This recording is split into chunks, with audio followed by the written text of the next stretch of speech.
2010, the deep state had the Rockefeller Foundation script a plan to introduce martial law and a permanent method for total control of the citizenry. In this plan that they disguised as an academic scenario, as they called it, the method they would use to gain complete prison-like control of the entire population was to infect them with a devastating biological pandemic, and then, under the guise of protecting us from this threat, they would be free to implement their final solution, a prison state. The prison state that they need to keep their grip on power. As usual, the fascists disguise their crimes as helping us, and as is typical of this new type of fascism, they always make the claim that we the people are begging them to have more and more control over us. As you watch this video, remember that the deep state concocted this scheme in 2010 as a quote-unquote simulation of what is to come. The following is proof that the deep state is behind these viral pandemics. Absolutely positively, pandemics are now the tool of choice for the fascists, known as the deep state, and the private contractors that they contract these pandemics out to. For the deep state, to make an international pandemic isn't even a high-tech operation, it's a no-tech operation. It's easy. A simple vial of Ebola, SARS, MERS, Spanish flu, or coronavirus, or whatever they come up with in their secret bioweapons lab, is all they need to bring the world into their total control. The only thing you have to remember is if they can do it, they will do it, which means they already have done it. The ruling establishment has a lot of, they will stop at nothing to complete their toolkit of control, right? So one of the things that has been missing from the toolkit of total control has been quarantines and curfews, right? Mm-hmm. So now, welcome to the new world in America, where to get on a bus, to go through a subway station, if you think that the procedures at the TSA are onerous, right?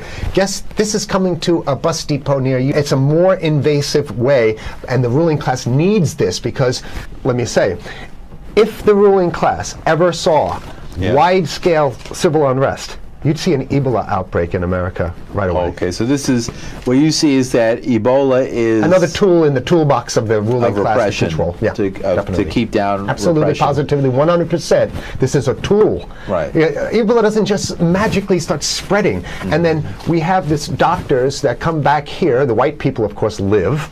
Mm-hmm. The two whites who got it or survived. All the black people that get it die.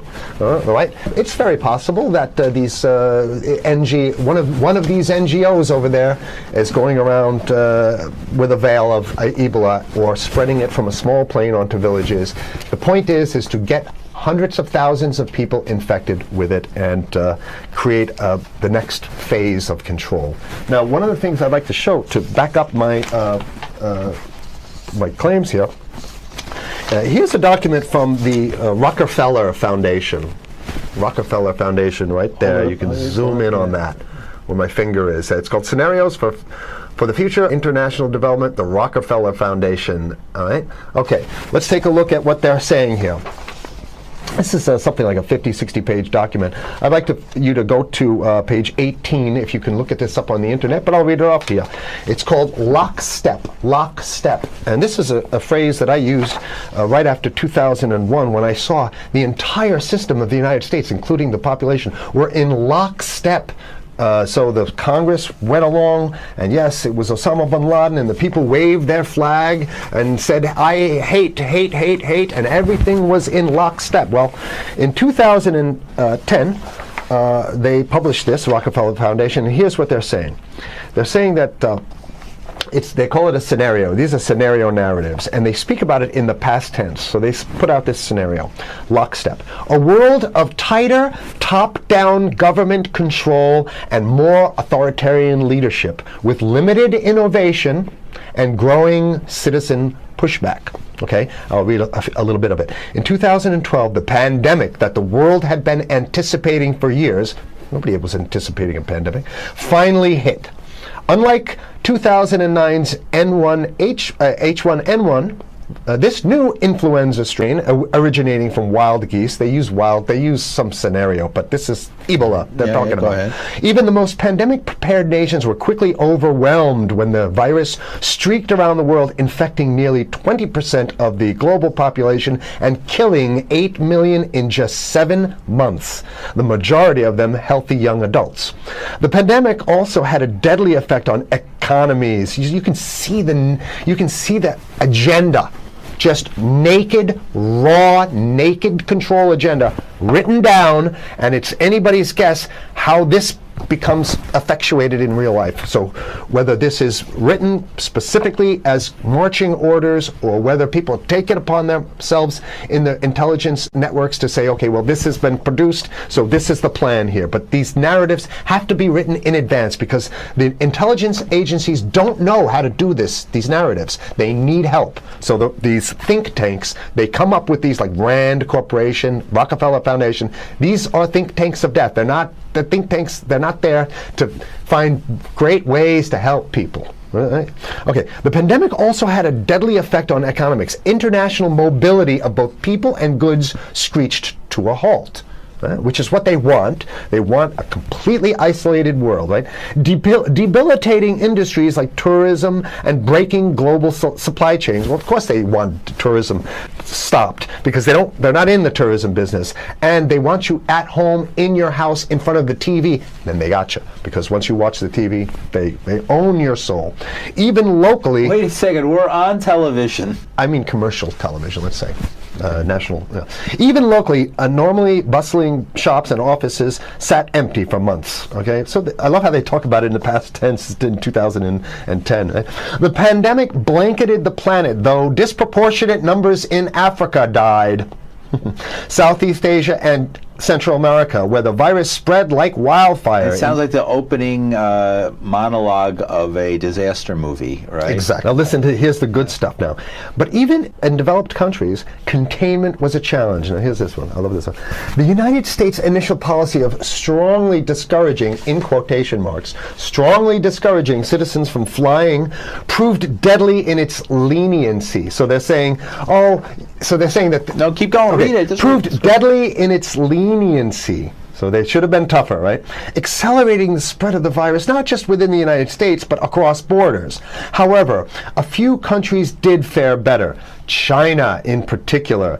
The Chinese government's quick imposition and enforcement of mandatory quarantine for all citizens, as well as its instant and near hermetic sealing off of all borders, saved millions of lives, stopping the spread of virus far earlier than in other countries. So the message is here is we have to look towards the Chinese, the oppressive totalitarian Chinese regime as an example of what we need to be doing here. And of course, the ruling class here loves the Chinese regime because they have demonstrated to the ruling class the most efficient form of capitalism, which is authoritarian capitalism. So we have capitalism, but unfortunately we have this veil. I get it. We have this veil of democracy. This is very interesting. This is continue on. Okay. Okay. China's government was not the only one that took extreme measures to protect its citizens from risk and exposure. During the pandemic, national leaders around the world flexed their muscles, flexed their authority, and imposed airtight rules and restrictions. You can see the agenda. Okay, go. Okay. From the mandatory wearing of face masks to body temperature checks at the entries to communal spaces like that's what's happening right now. Yeah, but soon it's going to be like body. It'll be at the subway. Yeah, well, is that what you're saying? We'll be going through this in the to get on the buses and the subway, absolutely, things positively. like that. And what this means though is don't think about having a cigarette, a joint on you, or I mean, basically you can't.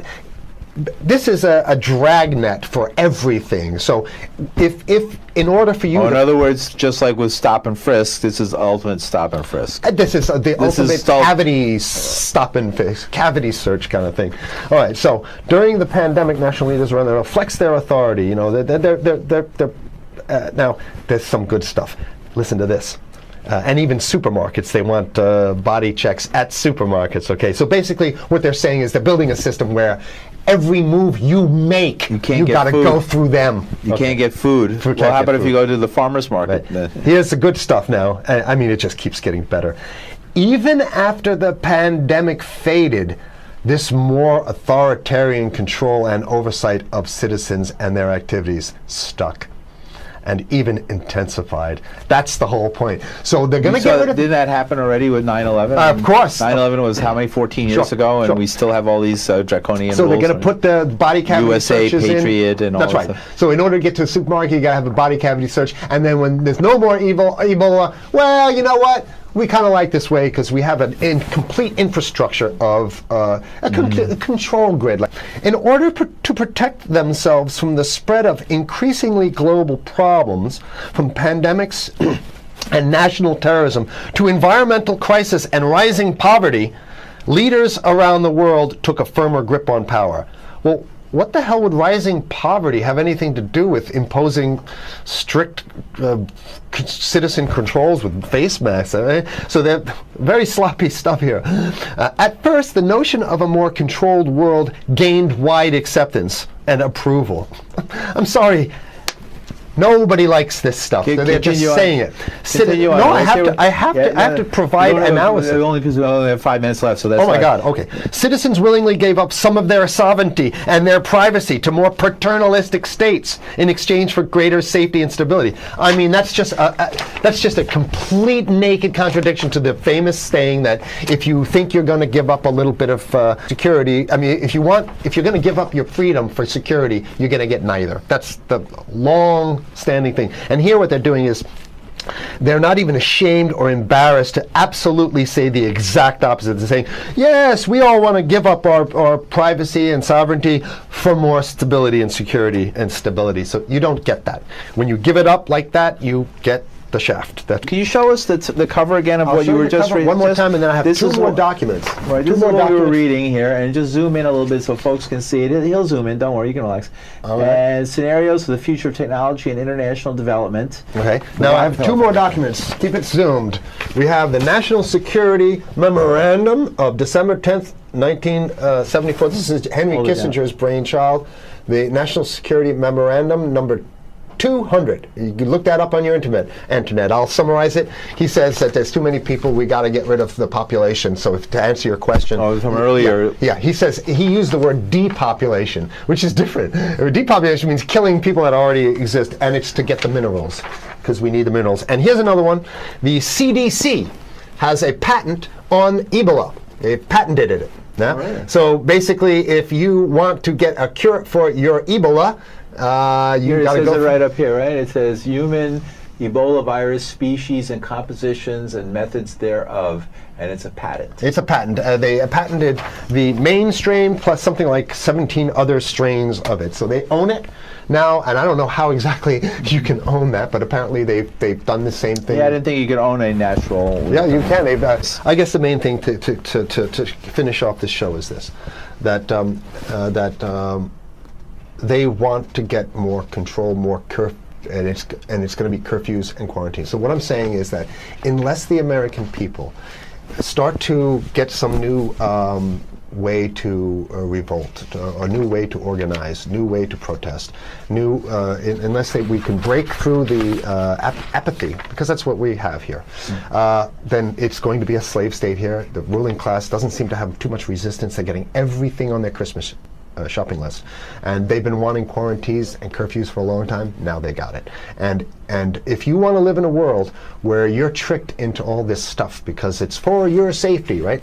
And if you want to have a probe and make sure you got to check your pockets, make sure you don't have anything incriminating on you before you go out, and when you step out of your house, you want some police there to monitor and see what you're doing. If that's the world you want to live in, be apathetic, don't do anything. You're going to get that world very soon. It's coming your way, definitely. Mm-hmm. Yeah. So what should people do? What's the hope? You have 30 seconds. To wake up, learn about it, and go fight these bastards in Washington. They're easy to beat. If we can just organize, we can beat them. It's simple. They're weak, and there's so few of them.